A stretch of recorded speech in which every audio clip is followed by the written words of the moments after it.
Okay lang magbibideo ako? Yung dokumento, opo. Okay lang yung dokumento, parang pineki po. Tineki yung dokumento, Opo, kaya nakasalo sa akin. Sa pinagbentahan niya, kaya mismo sinurrender niya. So yung nakasalo sa'yo, wala na. Yun po, hindi na po namin maano na. Yung sumalo sa sasakyan namin, yung una po, Wala na. wala na po yun. Hindi na po namin na Tapos, hanap.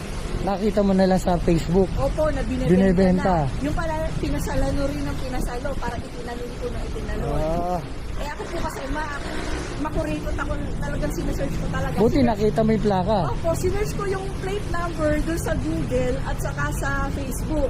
Sa Google nag-appear na andun, nakapost sa Facebook. Ang Nako. pagkakamali nung nagano, parang nakapublic siya na nakadirect sa Google. Parang nakalink siya sa Google.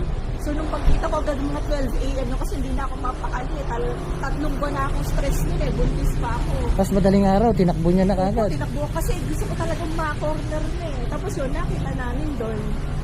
Tapos, buti hindi nyo muna kinausap. Takbo muna kay police station. Opo, kasi baka mamaya pag kinausap namin ano pa, yun pala, okay naman pala yung may-ari. Kumbaga, parang meron pa yung palang may-ari, ang ginawa, parang ipapabenta na rin ata.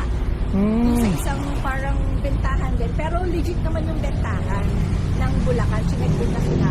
Ang problema, napekihan din sila ng dokumento. Opo, yun po. So, ang ginawa nila, yung nagsalo, nagbigay sa kanila, na pinasalo rin, parang kinontak nila, nagkita sila sa SM San Rafael. Tapos, dun sila parang nakipag-meet up, parang naging yung nagpasalo. So, Okay. ngayon, sama-sama kami na nagpunta sa police station ulit ng San Rafael. Doon na po sa na-impound na sa HQ mismo. Oo. Doon na yung parang illegal na sumalo. Eh, yun palang nagpasalong yun. Yung nagpasalo din sa ano ko, sa sasakyan ko. Ano po, sa grupo sila. Meron na rin Yun palang ang mga mahirap, warrant ano? po. Parang Quezon City. Eh, nalaman ko rin after nung na-impound, napalabas din pala kasi wala rin Ayun. palang mga amiyang Doon tayo nagkausap. Opo, bail parang bailable na rin pala. Nailabas na siya.